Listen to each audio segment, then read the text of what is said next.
The alarms had not even finished their first cycle when the ship dropped out of the dark. I was standing on the command deck of the Aurelian Vigil, gripping the edge of my console so hard my knuckles had gone pale under my skin, when the sensor officer beside me shouted a number that made my chest go cold. 800. 800 Dominion warships had crossed into the Kestrel Reach, and they were not slowing down. My name is Alice Munro.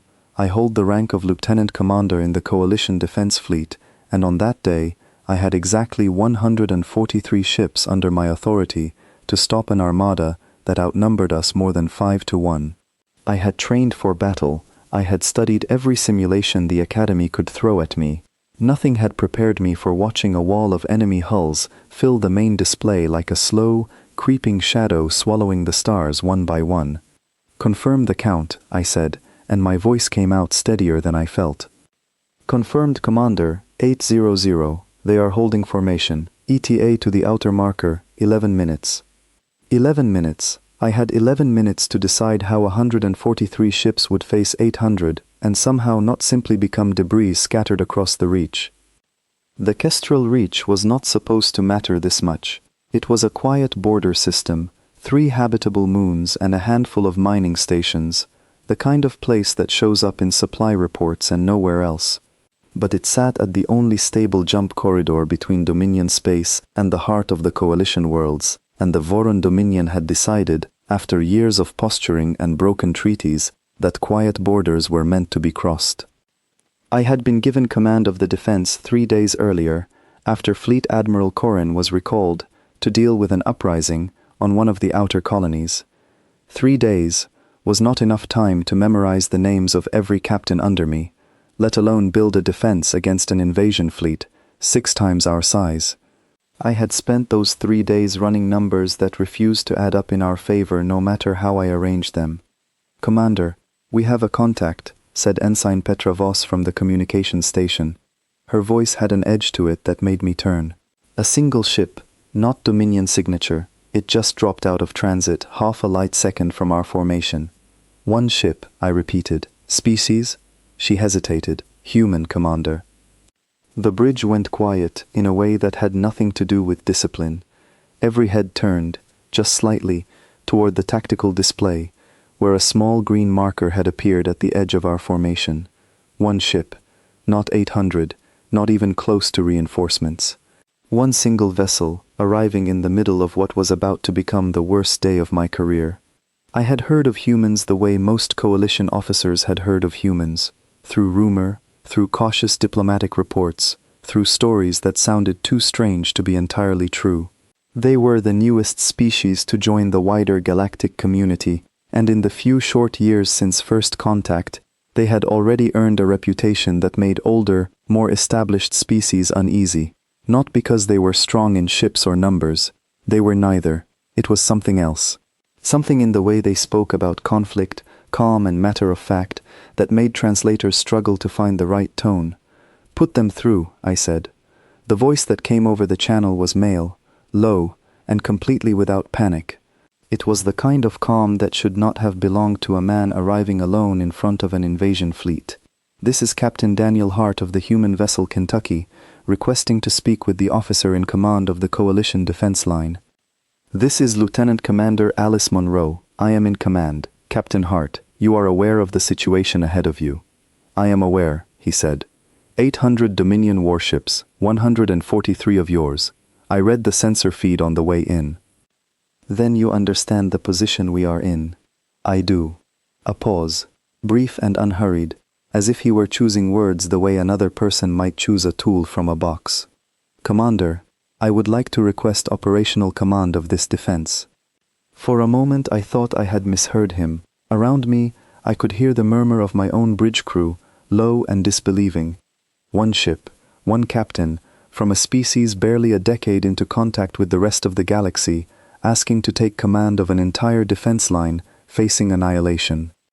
"Captain Hart," I said carefully, "I appreciate that your government has sent you, but I cannot simply hand over command of 143 ships to a single vessel I have never operated alongside." "I understand the hesitation," he said, and there was no offense in his voice, only patience.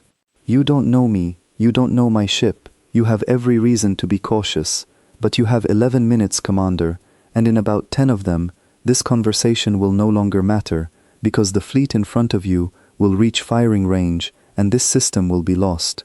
I am not asking you to trust me blindly.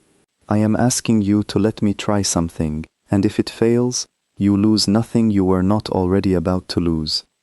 I looked at the display. 800 red markers, tight and disciplined, closing the distance with the patience of something that already believed it had won. 143 green markers, spread thin and desperate, waiting for orders I did not yet have. What exactly are you asking permission to do? I said. 3 things, Hart replied. First, full access to your sensor and tracking data, shared in real time. Second, an open channel directly to Dominion Fleet Command, unfiltered, in their own language. Third, permission to make the opening move of this engagement before you commit your ships. That is not a request for cooperation, Captain. That is a request for control. Yes, he said simply. It is. I have replayed that moment in my memory more times than I can count since that day, turning it over the way you turn over a stone to see what is written on the underside. I think about how easy it would have been to refuse him, to trust only the doctrine I had been trained in, the doctrine that said caution and shared decision-making were what kept fleets alive. I think about how close I came to saying no, but I looked again at the numbers on the display, and I understood something with total clarity. Following the doctrine I knew would not save us. It would only make our losses orderly, and orderly losses are still losses. Ensign Voss, I said, patch Captain Hart into our full sensor network. Helm, hold position and await further instruction. Captain Hart, you have your channel to Dominion Command. You have 9 minutes. Understood, Commander, Hart said. Thank you. The line to his ship stayed open, a quiet hum in the background of the bridge, while around us the Dominion fleet continued its advance, patient and enormous, 800 hulls moving through the dark, like a single slow-breathing creature that had already decided how this day would end. I watched the human ship on the display. It was small compared to the vessels around it, sleek in a way that suggested speed rather than raw strength, its design unlike anything in the Coalition shipyards. It did not move to join our formation. It did not retreat. It simply held its position at the edge of our line, facing the incoming wall of enemy ships alone, as if waiting for something only its captain could see coming. "Commander," said my tactical officer, a broad-shouldered man named Victor Callahan, who had served under 3 different fleet admirals and rarely showed surprise about anything. "With respect, are we truly letting one ship dictate our defense?" "We are letting one ship attempt something before 800 more decide the outcome for us," I said. "If it fails, we still have our own plan to fall back on. Except we did not really. My plan, if it could be called that, was a defensive formation designed to slow the Dominion advance long enough for reinforcements that were still 4 days away. It was not a plan that ended with our fleet intact. It was a plan that ended with a delay, purchased at a cost I did not want to calculate in front of my crew. 6 minutes to the outer marker. "Commander Monroe." Hart's voice came through again, quieter now, almost private, though I knew every word was still logged and recorded. "I need you to trust me for the next few minutes, even when what I do looks like it makes no sense from where you're sitting. Can you do that?" I thought about my orders. I thought about the admiral who had given me this command, with barely enough time to learn the names of my own captains. I thought about the moons below us, 3 of them, each with populations who had no idea how close their skies were to falling silent. "You have 5 minutes, Captain," I said. "Use them well." "I intend to," he said, and something in the way he said it, calm and certain, made the hair rise on the back of my neck, not from fear, but from the strange and sudden sense that I was standing at the edge of something the galaxy had never seen before, and was about to see for the first time. The Kentucky's engines flared, a brief pulse of light against the darkness, and the small human ship began to move, not toward our formation, and not away from it, but forward, alone, directly into the growing shadow of 800 Dominion warships. Nobody on my bridge said a word. We simply watched, because there was nothing else left to do, as one single ship moved to meet an armada that outnumbered it more than 500 times over, and somewhere deep in my chest, beneath the fear I could not fully silence, a small and stubborn part of me began, for the first time since the alarms had sounded, to hope. I had 4 minutes left before the Dominion fleet reached the outer marker, and I spent the first 30 seconds of it simply staring at the sensor feed Captain Hart had shared with us, trying to understand what I was looking at. It was not a targeting solution. It was not a formation plan. It was a map of the Dominion fleet's internal communication patterns, built from years of data I did not know humans had access to. "Where did you get this?" I asked, unable to keep the disbelief out of my voice. "We have been listening for a long time, Commander," Hart said, "longer than most species realize is possible. When my government first made contact with the wider galaxy, one of the first things we did was study every species we might one day need to understand, including the ones nobody else was watching closely, including the Dominion." I had heard fragments of this before, second-hand stories exchanged in officer messes and diplomatic briefings, the kind of thing that gets dismissed as exaggeration, because the alternative is too unsettling to accept. Humanity had fought among itself for longer than most coalition species could easily imagine, a history of conflict stretching back further than any of us had bothered to study in detail, because it had seemed irrelevant to us. A species that fought itself instead of others seemed, on the surface, like less of a threat. I was beginning to understand how wrong that assumption had been. "You said humans fought a war against yourselves for 100 years, I said, half to myself, remembering a diplomatic file I had barely skimmed. "Is that true?" "It's more complicated than 100 years or one war," Hart replied, and for the first time there was something almost weary in his voice, though it did not slow the pace of what he was doing. "We fought each other in one form or another for most of our recorded history.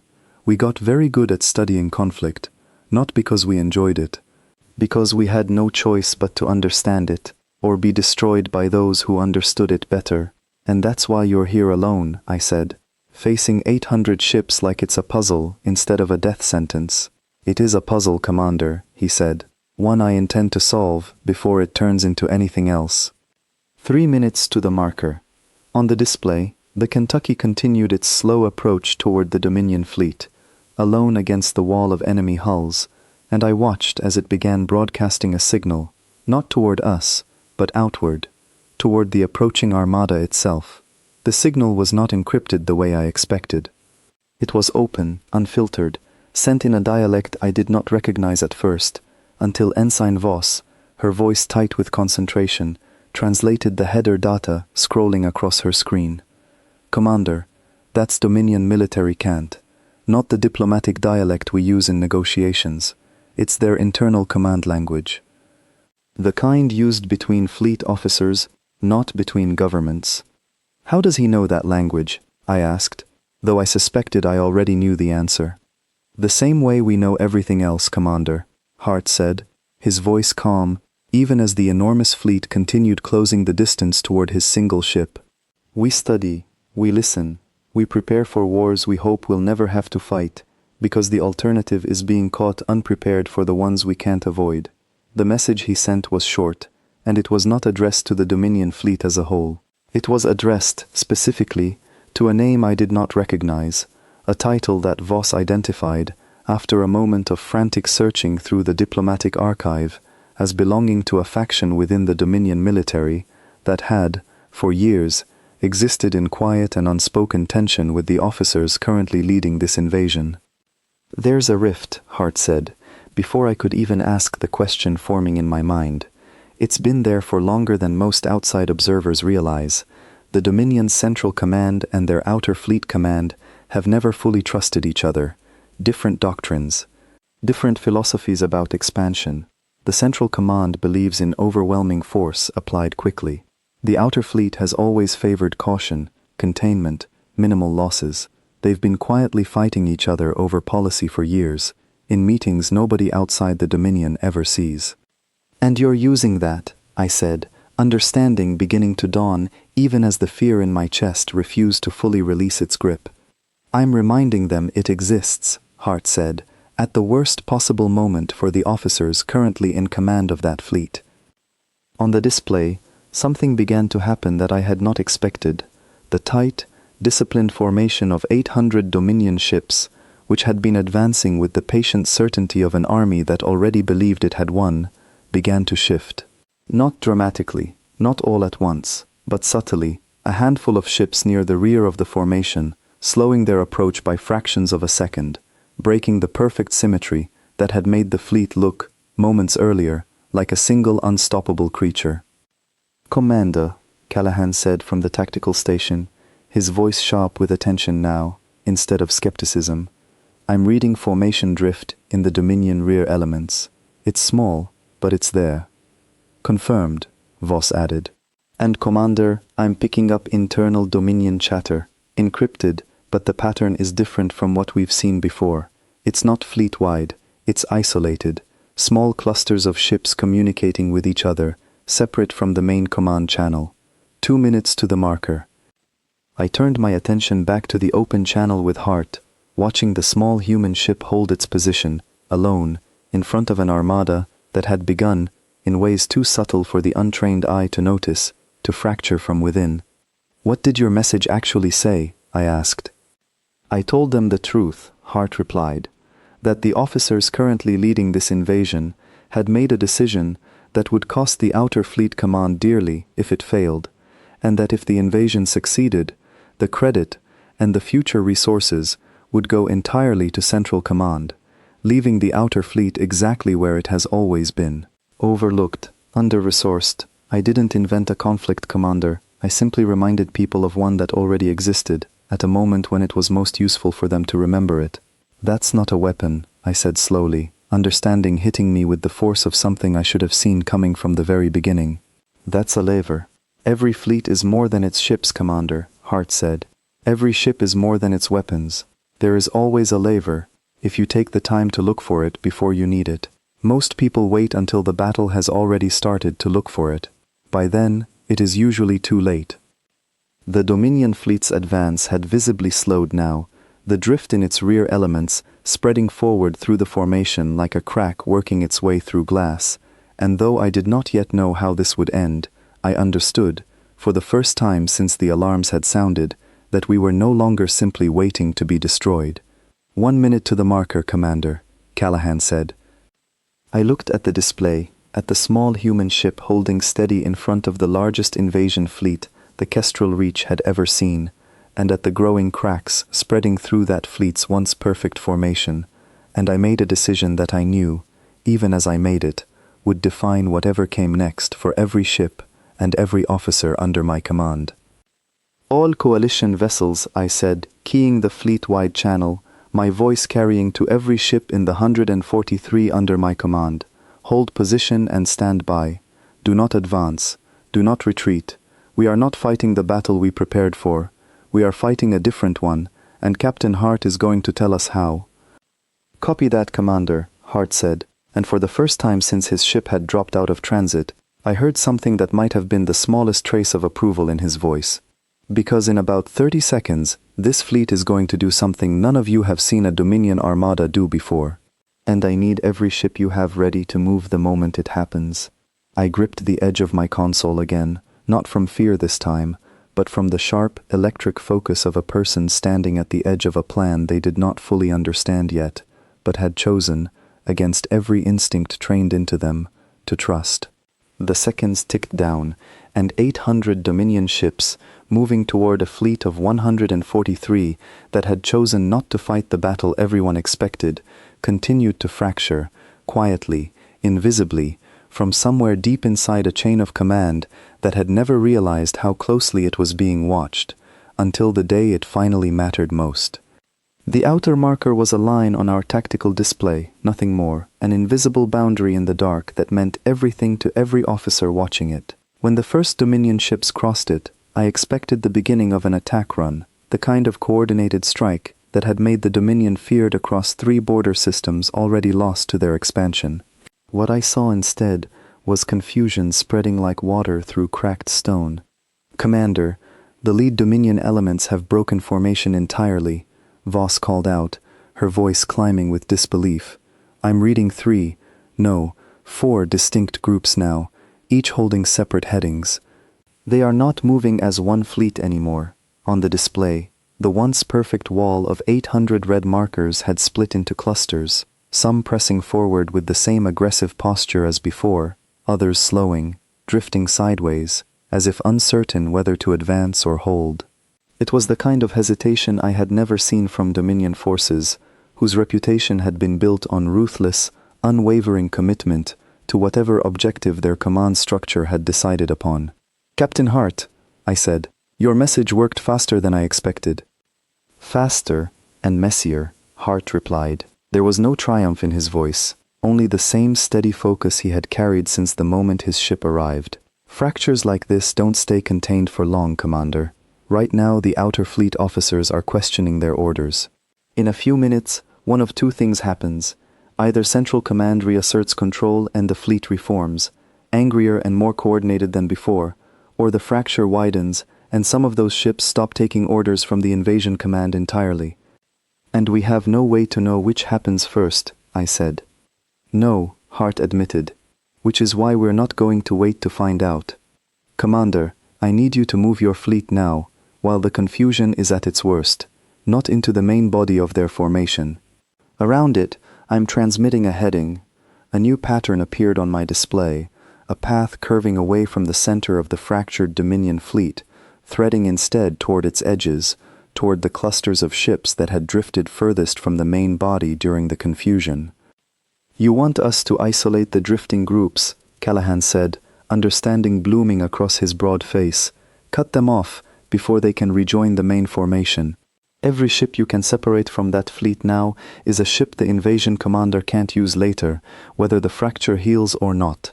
Isolate them, hold position around them, and offer no aggression unless they open fire first. Some of those crews may not want to fight for an invasion order they never agreed with." I hesitated, because everything in my training told me this was reckless, that dividing our already outnumbered fleet into smaller formations in the middle of an active engagement was the kind of decision that got captains removed from command and studied afterward as cautionary tales.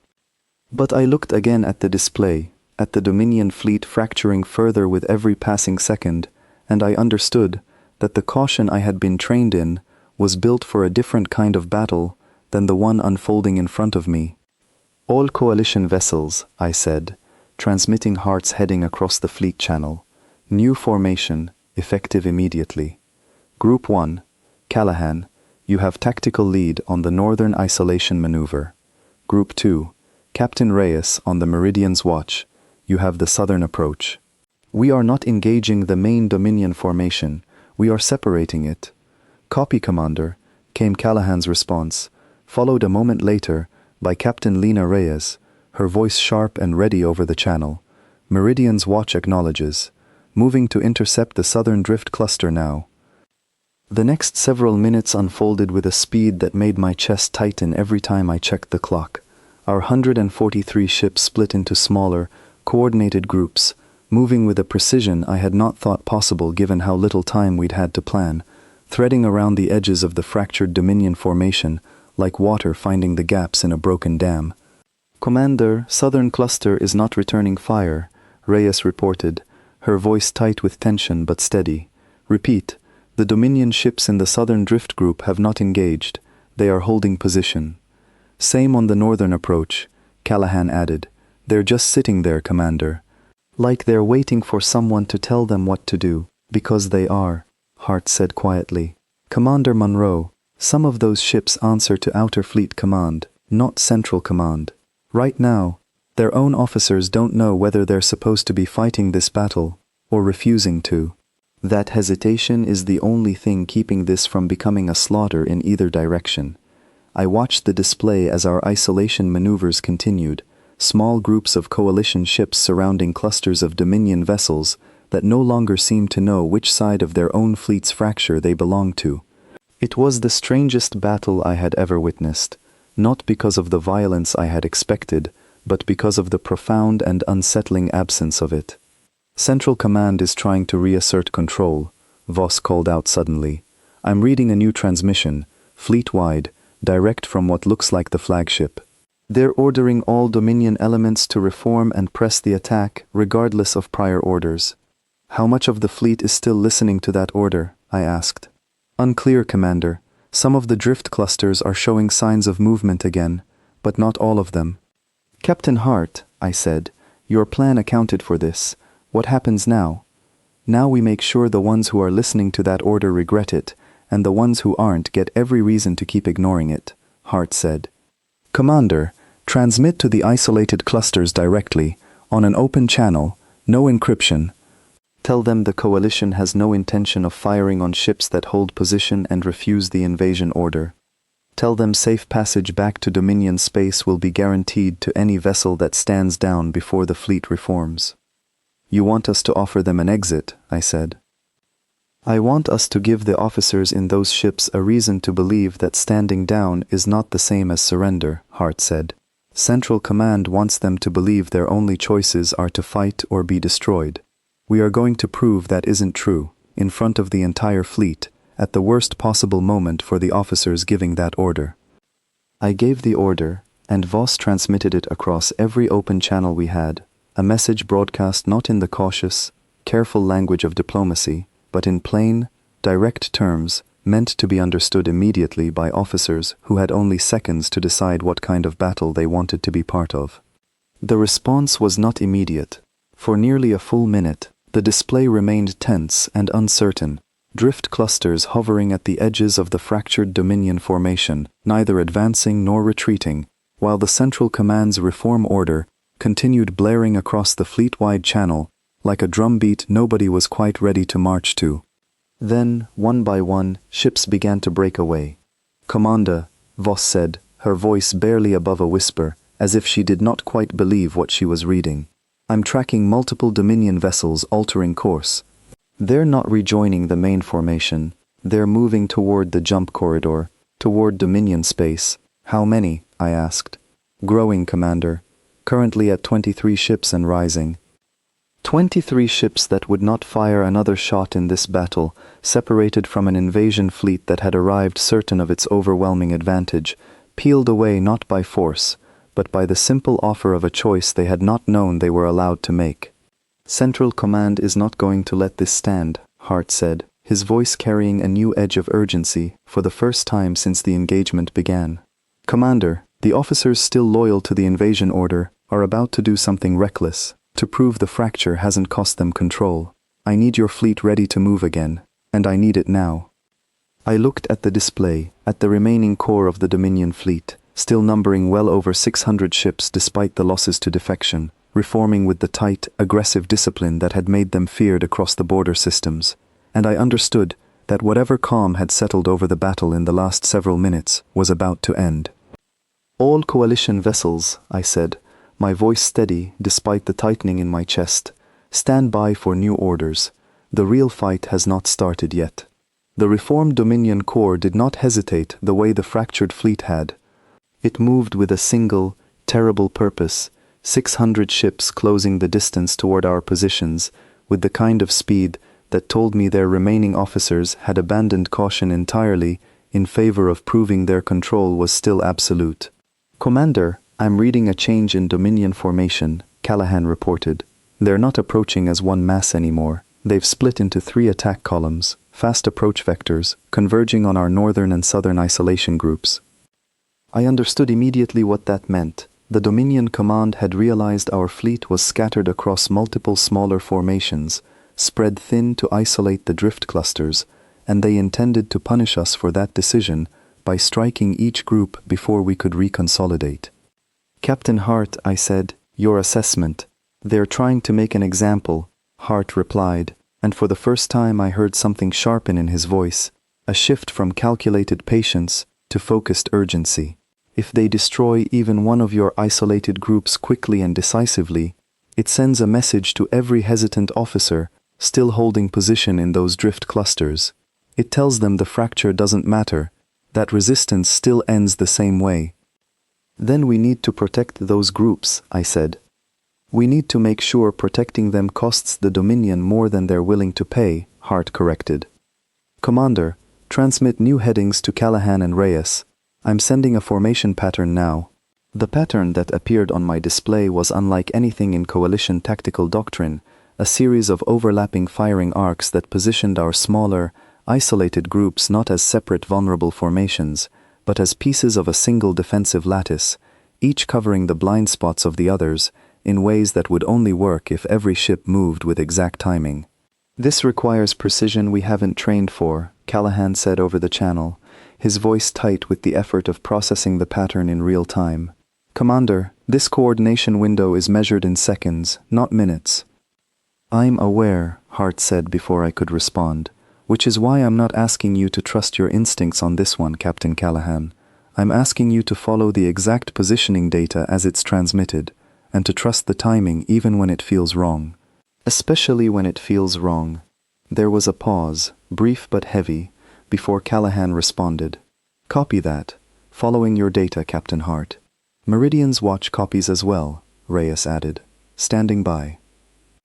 The 3 Dominion attack columns closed the remaining distance with terrible speed, and I watched, my hands gripping the edge of my console hard enough to ache, as our northern and southern groups shifted into the pattern Hart had transmitted, ships moving into positions that seemed, on the surface, dangerously exposed, until the moment the Dominion columns entered firing range and discovered that every angle they expected to exploit had already been closed. The engagement that followed was unlike anything the sensor logs of that battle would later show in any single, coherent image.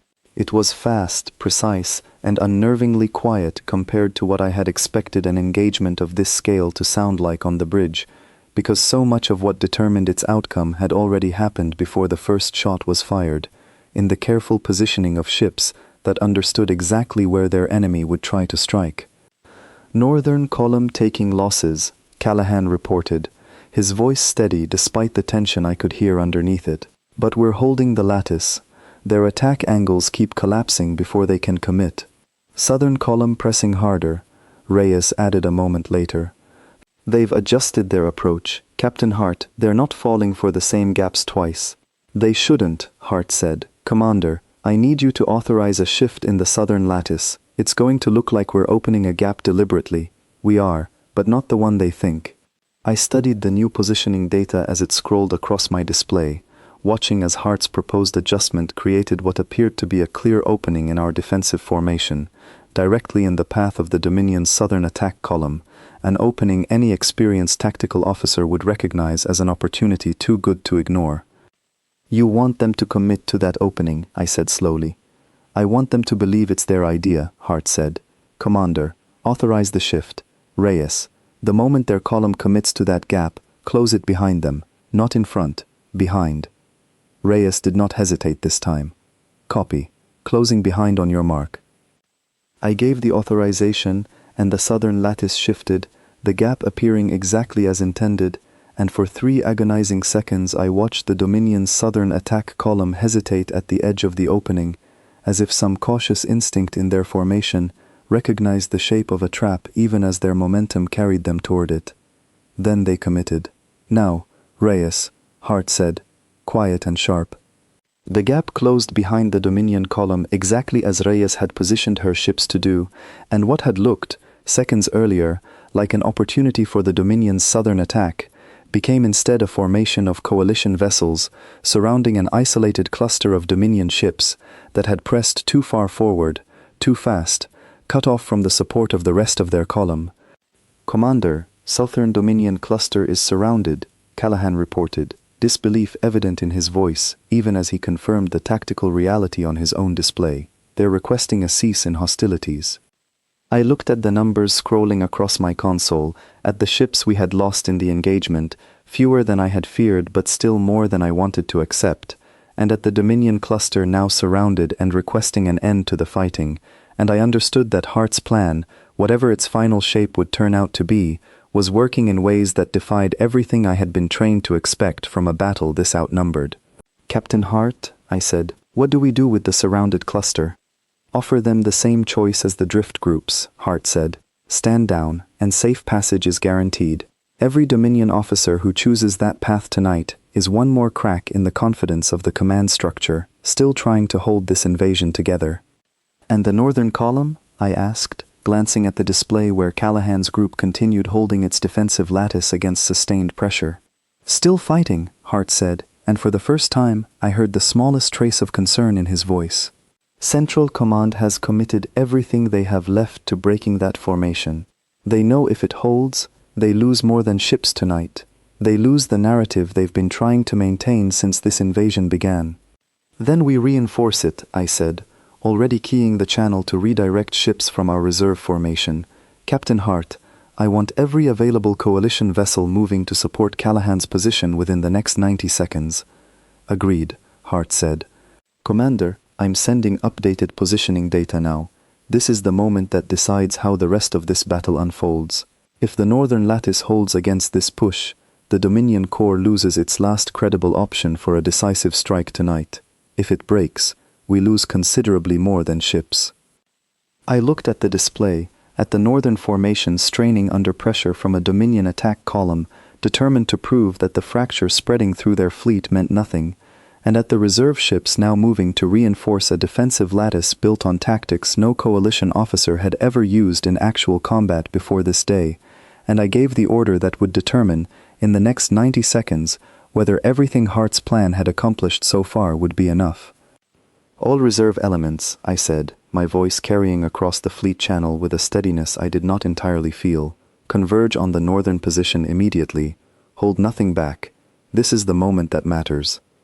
The reserve ships arrived at the northern position with barely seconds to spare, and what followed was the hardest stretch of the entire engagement, a sustained exchange that tested the defensive lattice Hart had designed far more severely than the earlier southern trap ever had. I watched the display with a tightness in my throat I could not fully explain, because for the first time since the battle began, the numbers were not moving cleanly in our favor. Commander, we're taking losses in the northern group, Callahan reported, his voice strained now in a way it had not been earlier. 2 vessels disabled, 1 lost contact entirely. We're holding the lattice, but it's costing us. I felt each loss like a small, sharp weight settling into my chest, and I understood, in that moment, something about the difference between the doctrine I had trained in and the approach Hart had brought with him from the very beginning of this engagement. Coalition doctrine valued caution above almost everything else, minimized risk, preserved ships whenever possible, because every vessel and every crew represented years of investment that could not easily be replaced. It was a doctrine built by species who had learned, through long and careful diplomacy, that conflicts dragged out indefinitely if nobody was willing to accept a decisive cost early. Captain Hart, I said, unable to keep a certain rawness out of my voice, we are losing ships holding this position. I need to know this is worth the cost. It is, Hart said, and there was no hesitation in his answer, though there was something in his tone that told me he understood exactly what I was asking beneath the question. Commander, I'm not going to pretend the cost isn't real. Every ship you lose tonight is a crew, a history, a weight you will carry long after this battle ends. I understand that more than you might think, but I need you to understand something in return. The alternative to accepting this cost now is not avoiding cost altogether. It's spreading a much larger cost across months or years of continued conflict, as the Dominion probes this border again and again, until they find a moment when the coalition is not ready to respond at all. That is a cold calculation, Captain, I said. It is, he agreed simply. It is also the only kind of calculation that actually ends a war instead of managing one indefinitely. A coalition captain's voice broke into the channel then, sharp with a frustration I recognized, because I had been fighting to suppress the same feeling myself for the last several minutes. It was Captain Reyes, her voice raw, with the kind of anger that comes from watching people under your command take losses you are not certain you can justify.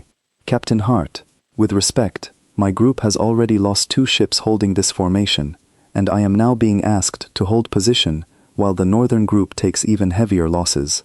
I need a better reason than a calculation. There was a pause before Hart answered, and when he did, his voice had changed, not colder, but quieter, carrying a weight I had not heard from him since the moment his ship first arrived at the edge of our formation.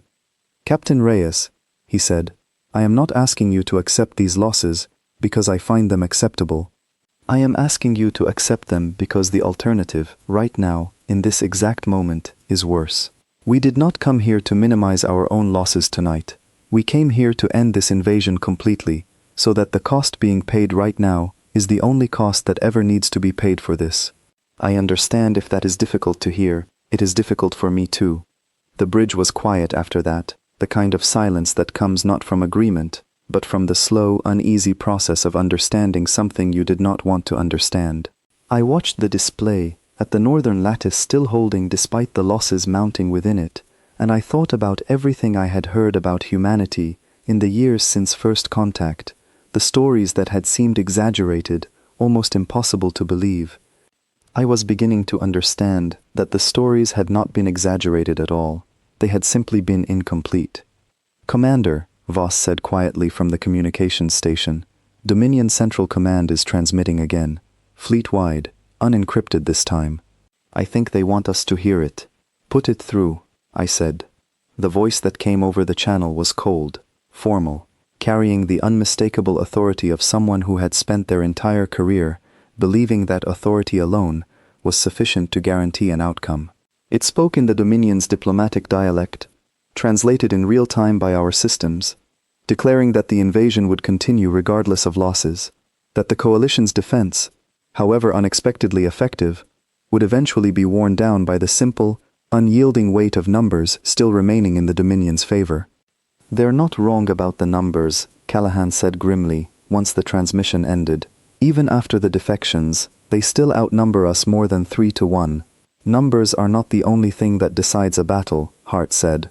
"Commander, I need to ask you something, and I need you to answer honestly, because what happens in the next few minutes depends on it." "Ask," I said. "Do you trust the plan enough to hold this position for another 2 minutes, even as the losses continue, knowing that I believe this is the moment the Dominion's remaining resolve breaks?"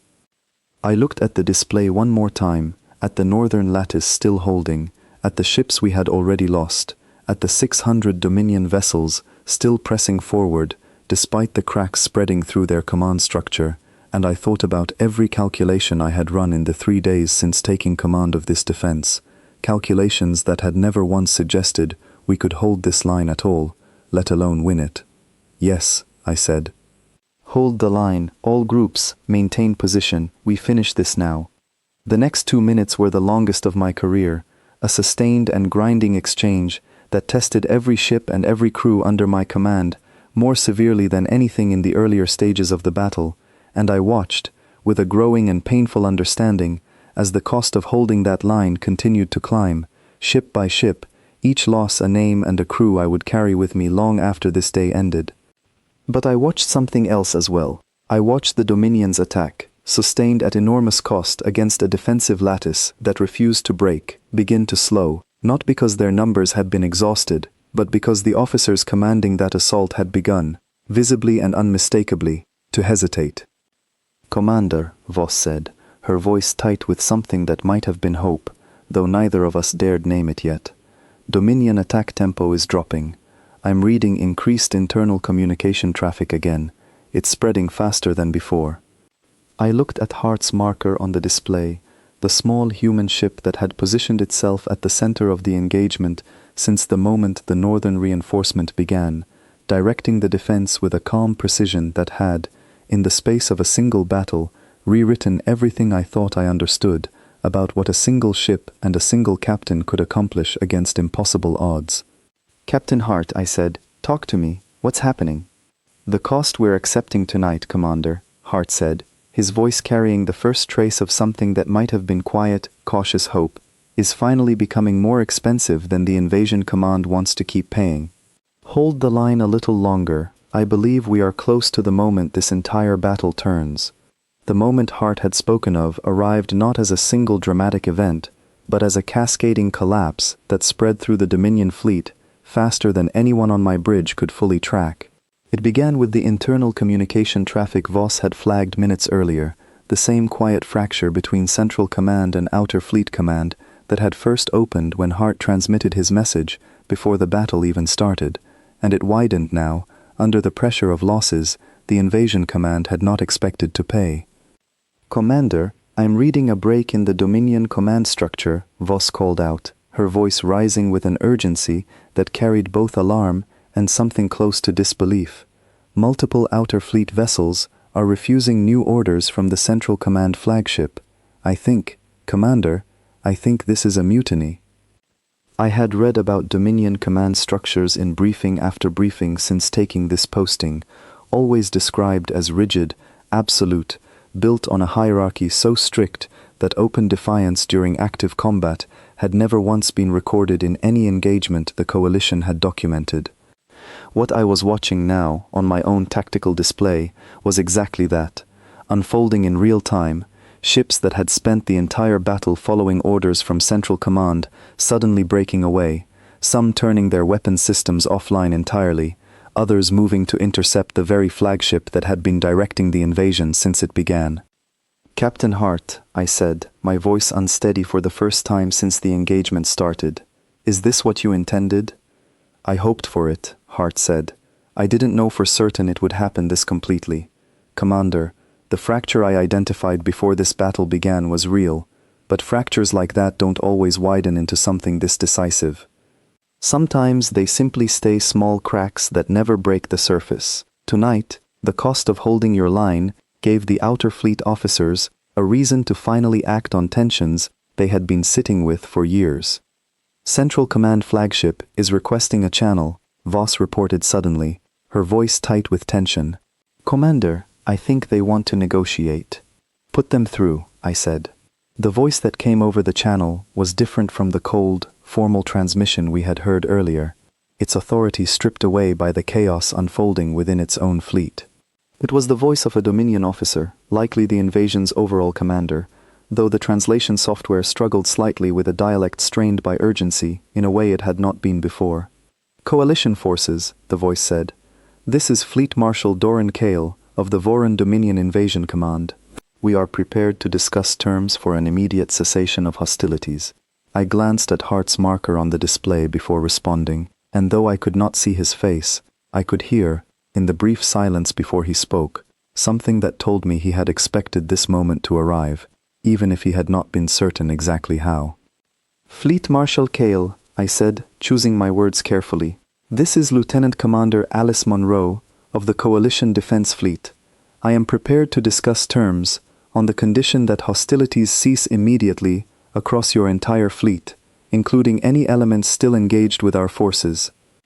"That may prove difficult," Cale admitted, and there was something almost bitter in the admission, the sound of a commander watching authority slip away from him in real time. "I no longer have full control of my own fleet, Commander Monroe. Elements of my outer command have refused further engagement and are demanding my removal from command as a condition of their own surrender." "Then perhaps," Hart said, breaking into the channel for the first time since Cale had opened it, "Fleet Marshal Cale, this is your opportunity to end this invasion on terms that preserve as much of your fleet and your people as possible, rather than continuing to fight a battle that has already been lost, both to the Coalition defense and to your own command structure." There was a long pause before Cale responded, and when he did, his voice carried the particular exhaustion of someone confronting, all at once, the full weight of a decision that had already been made for him by circumstances beyond his control.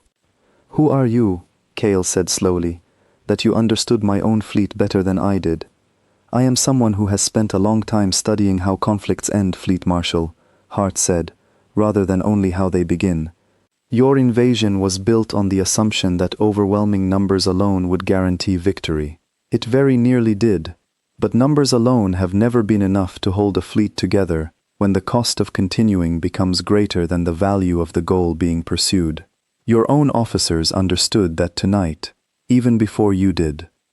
Cale did not respond immediately, and in the silence that followed, I watched the tactical display continue to shift, more Dominion vessels breaking away from Central Command's authority with every passing minute, some moving to formally surrender, others simply withdrawing from the engagement entirely, retreating toward the jump corridor that would carry them back to Dominion space.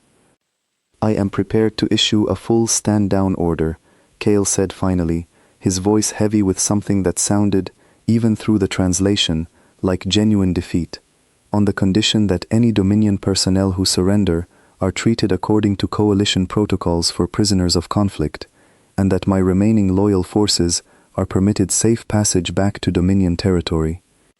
I looked at Hart's marker on the display, and though there was no visual feed between our ships, I understood, in the pause that followed, that this decision belonged to me, not to him, a recognition that felt, after everything that had happened in the last hour, like the final and most important thing Hart's plan had accomplished.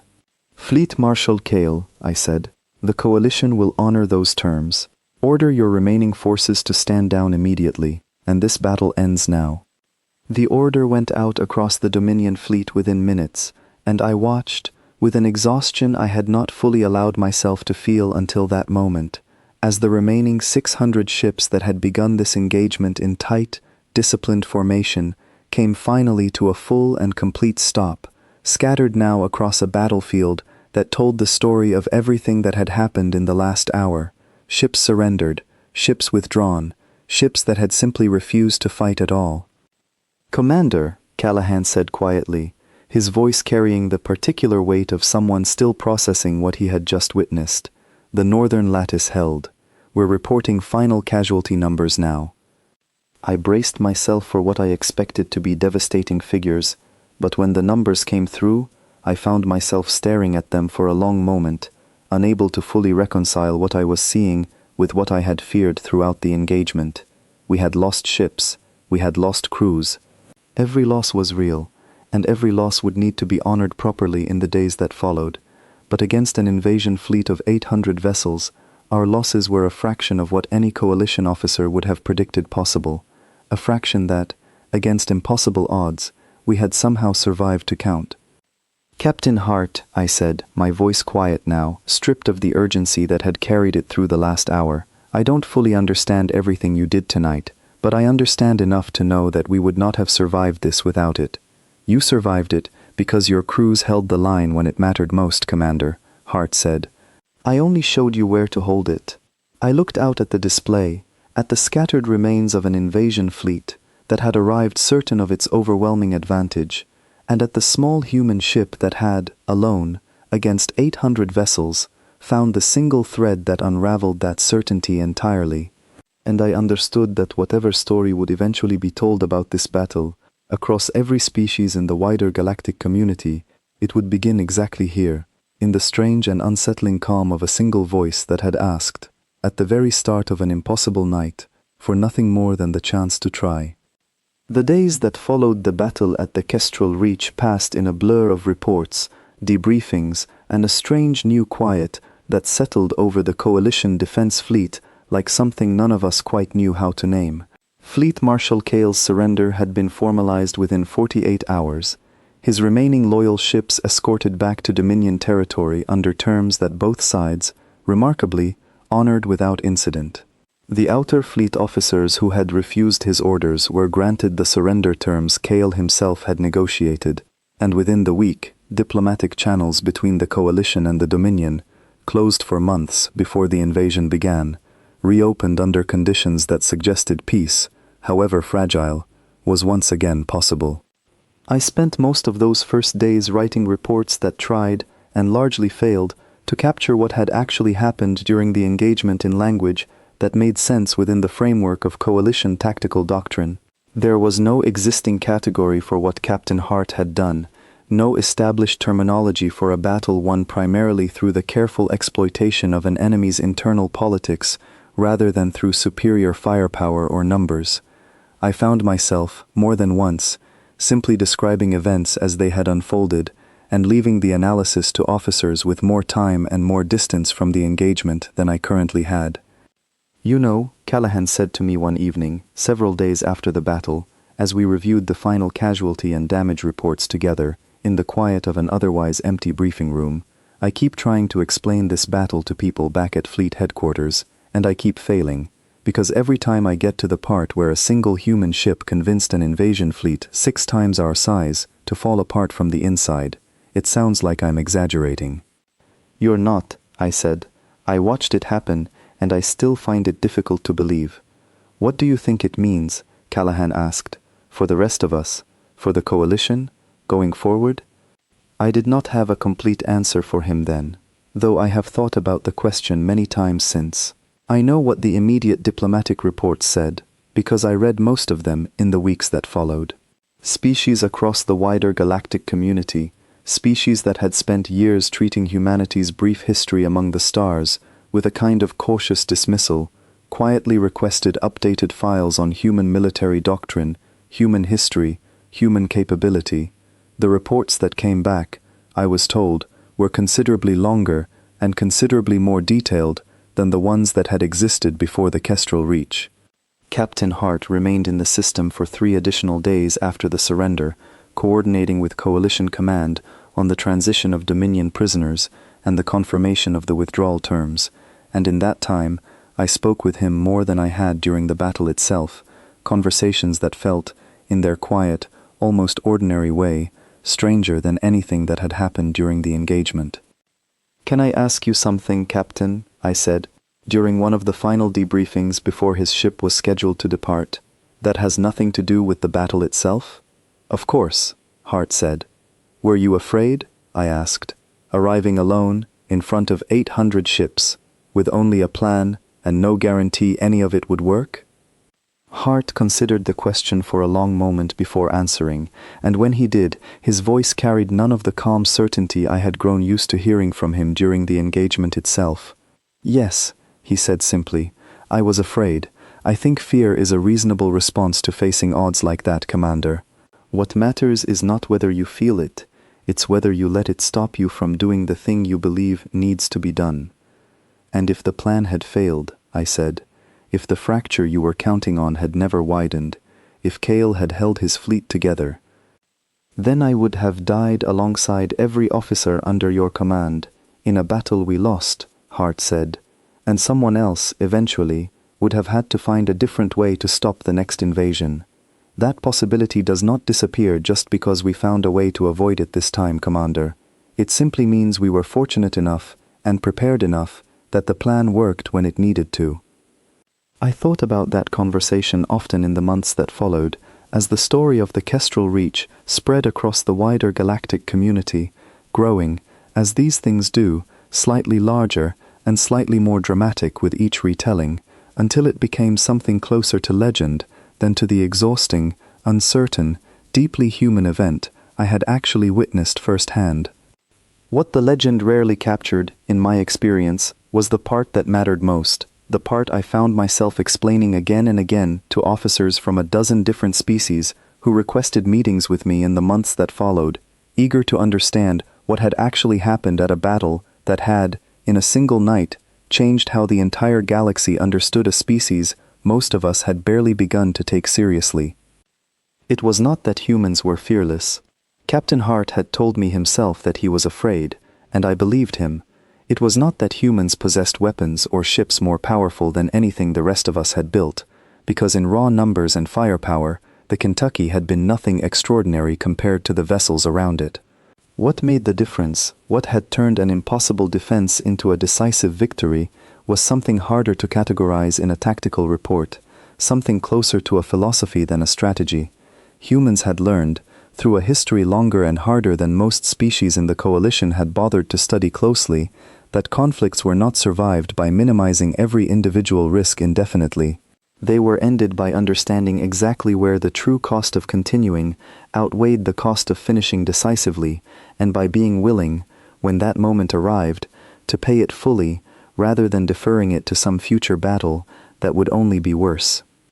I do not know if every species in the wider galactic community learned that lesson from what happened at the Kestrel Reach. I know that the Coalition Defense Fleet changed its training doctrine within the year, incorporating principles that would have seemed reckless to me before that battle, and seem, now, simply necessary. I know that requests for human military liaisons increased sharply across a dozen different fleets in the months that followed. Species that had once viewed humanity with cautious dismissal, now seeking, quietly and urgently, to understand exactly what they had witnessed. As for me, I remained in command of the Kestrel Reach defense for another 2 years after that engagement, long enough to see the border stabilize, long enough to see the diplomatic relationship between the Coalition and the Dominion evolve into something more durable than the fragile ceasefire that had followed the surrender. I still think, often, about the moment Captain Hart's voice first came over the comms, calm and unhurried, asking for operational command of a defense that every calculation available to me said could not be held. They came with 800 ships. We had 143. And in the space of a single night, at a quiet border system that had barely mattered to anyone before that day, the galaxy learned something about humanity that none of us had fully understood until we watched it happen with our own eyes. Not that humans were unstoppable, not that they were without fear, or without cost, or without loss. Only that when the moment finally came that demanded a decisive end rather than a careful delay, they were willing to provide one, and willing to pay whatever price that decision required, so that the rest of us would not have to pay it again. That, in the end, is the part of the story that stunned the galaxy far more than any single battle ever could.